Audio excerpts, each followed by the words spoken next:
खबर भिवानी से है, जब भिवानी के आदर्श महिला महाविद्यालय में अखिल भारतीय मानवाधिकार संगठन की ओर से अंतर्राष्ट्रीय महिला दिवस के अवसर पर भव्य महिला सम्मान समारोह आयोजन किया गया। जी आपको बता दें, कार्यक्रम में पूर्व डीजीपी निर्मल कौर ने बतौर मुख्य अतिथि शिरकत की।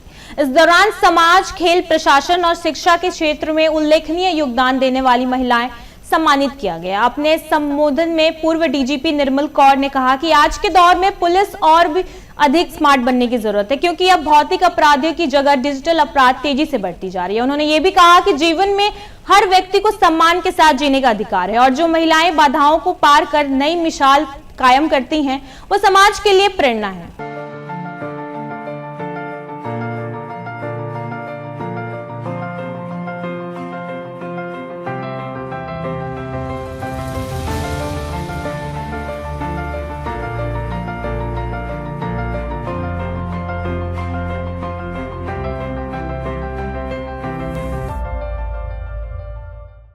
क्या कहेंगे? जी, ये बहुत ही मतलब कई सालों से होता आ रहा है ये कार्यक्रम, और ये एब्रो का कार्यक्रम है जो मानवाधिकार को लेके है।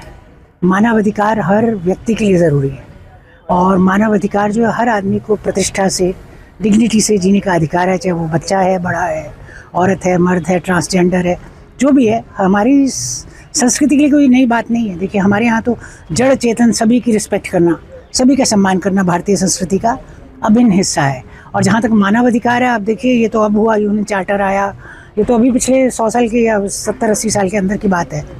हमारे यहाँ तो आप देखिए कि जब पोरस के यहाँ जब बंदी बनाया गया तो उस समय भी उनके मानवाधिकार दिए गए, उनको सम्मान पूर्वक लाया गया कि राजा है तो राजा के अनुसार ही उन्हें दरबार में प्रस्तुत किया जाए, इस तरह बंदी की तरह नहीं, या घसीटते हुए नहीं, या हथकड़ी लगाते हुए नहीं। तो मानवाधिकार भारतीय समाज में, क्योंकि जोर ज़बरदस्ती हमारे वाग्मय में है ही नहीं, तो हमारी जो संस्कृति है वसुधैव कुटुंबकम, जिसमें नर नारी, जड़ चेतन, बच्चे, बूढ़े सब शामिल है, तो उसके लिए मानवाधिकार कोई नई परिकल्पना नहीं है।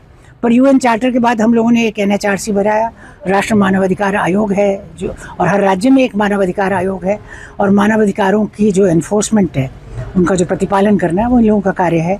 और मानवाधिकार अगर आवश्यक है एकदम समाज में जीने के लिए। देखिए, 3000 साल पहले ही अरस्तु ने कहा कि मनुष्य एक सामाजिक प्राणी है, समाज में रहे तो कैसे रहें? बराबरी से रहें। अब बराबरी का अर्थ क्या है? समता और समानता दोनों बराबरी में आते हैं। तो सबको बराबर सम्मान से जीने का अधिकार है, सबकी प्रतिष्ठा बरकरार रहे, सबको एक प्रतिष्ठित जीवन जीने का अधिकार मिले, चाहे वो मजदूर हो, झोपड़ी वाला हो या बेघर हो। यही मानवाधिकार का असली मतलब मुद्दा है कि सबके लिए एक मानवाधिकार हो, चाहे वो प्रिजनर ऑफ वॉर ही हो, कैदी हो, आपने लड़ाई में पकड़े हुए कैदी हो, चाहे चोर उचक्का हो, चाहे मर्डरर हो, सबके लिए, चाहे जेल है, चाहे बाहर है, चाहे प्रिजनर ऑफ वॉर है, सबके लिए एक मानव के अधिकार जो है समान हो। एक ये बेसिक ऐसे राइट है, बहुत आधारभूत अधिकार है, जो कि हर व्यक्ति को आवश्यक है। उसी के लिए हम लोग मानवाधिकार दिवस भी मनाते हैं कि बार बार इसको हम रीइंफोर्स कर सके, अपने मन में दोहरा सके कि मानवाधिकार हमारे समाज के लिए, समाज की परिकल्पना के लिए, समाज के कंटिन्यूअस के लिए, कंटिन्यूएशन जो समाज का हो रहा है उसके लिए मानवाधिकार बहुत ही आवश्यक है। आपने कई जो है, क्या लगता है कि आपने मानव अधिकार, देखिए, आपका अधिकार वहाँ खत्म हो जाता है अगर हम दोनों आपस में डील कर रहे हैं जहाँ मेरा शुरू होता है, समझ रहे हैं ना? तो आपका अधिकार मेरे अधिकार को ओवरलैप नहीं कर सकता। अगर चोर किसी की संपत्ति चुराता है तो चोर कहेगा, जी मेरा अधिकार, मुझे पकड़ लिया गया, मेरा अधिकार, मेरी फ्रीडम चली गई, मेरी लिबर्टी चली गई, मेरी स्वतंत्रता छिन गई। पर जिसके व्यक्ति की सामान चुराया है उसका भी तो अधिकार है अपनी प्रॉपर्टी का। तो अधिकार जो है ये म्यूचुअल हैं, सबके लिए हैं। ऐसा नहीं कि वो खाली एक खास वर्ग के लिए हैं, या तो अभिजात्य वर्ग के लिए हैं, या खाली एक खास कोई, मतलब कई बार हमारे समाज में इसका अर्थ ये ले लिया जाता है, जैसे पुलिस में मैंने नौकरी की, आपने बात की, कि ऐसा लगता है कि बेचारे पुलिस वालों के, बेचारी लॉ अबाइडिंग जो जनता है, जो कानून मानने वाले नागरिक हैं, उनके तो कोई अधिकार है ही नहीं, क्योंकि वो सड़क पर नहीं उतरते।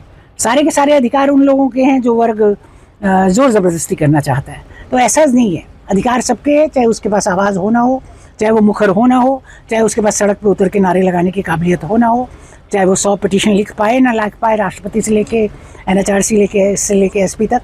तो मानवाधिकार देखिए बहुत एब्सोल्यूट, जो आप कह रहे हैं ना कि एकदम इस पे हैं, इस पे कुछ बंदिशें आती हैं, पर इसी के लिए मानवाधिकार आयोग और बाकी संस्थाएं बनी है कि सबके मानवाधिकार बराबर रूप से, परिपूर्ण रूप से सबको मिल सके। वर्तमान कि क्राइम जो है, अपराध है ना, अपराध तो हमेशा है, उतना ही पुराना जितनी पुरानी मानव सभ्यता है। अपराध नई चीज़ नहीं है, पर अपराधों को समाज के वर्गों द्वारा प्रोत्साहित करना या सहन करना, और एक नए किस्म का अपराध है जिसे हम लोग वाइट कॉलर क्राइम कहते हैं, जो अभिजात्य वर्ग के लोग भी उस तरह का अपराध करते हैं। तो ये जो सामाजिक एक है, और देखिए जहाँ पॉलिटिकल विल होती है वहाँ अपराध नहीं रहता। अब योगी जी को देखिए यूपी में, उनकी पॉलिटिकल विल है, एक राजनीतिक इच्छा शक्ति है, और अपराध को बिल्कुल ज़ीरो टॉलरेंस उन्होंने रखी हुई है कि हमारे यहाँ अपराध के लिए एकदम ज़ीरो टॉलरेंस होगी, हम टॉलरेट ही नहीं करेंगे कैसा भी अपराध होगा। तो अपराध के लिए यही चीज़ काम करती है, जहाँ आपकी ज़ीरो टॉलरेंस होगी। इसलिए नहीं कि ये संतरी मंत्री का बेटा है तो इसको छोड़ दो, ये सब मतलब ऐसे तो तुलसीदास भी कह गए कि समर्थ को नहीं दोष गुसाई। पुराने संस्कृत लिटरेचर में भी आया है कि समर्थ के लिए कोई दोष नहीं होता, परंतु वो बात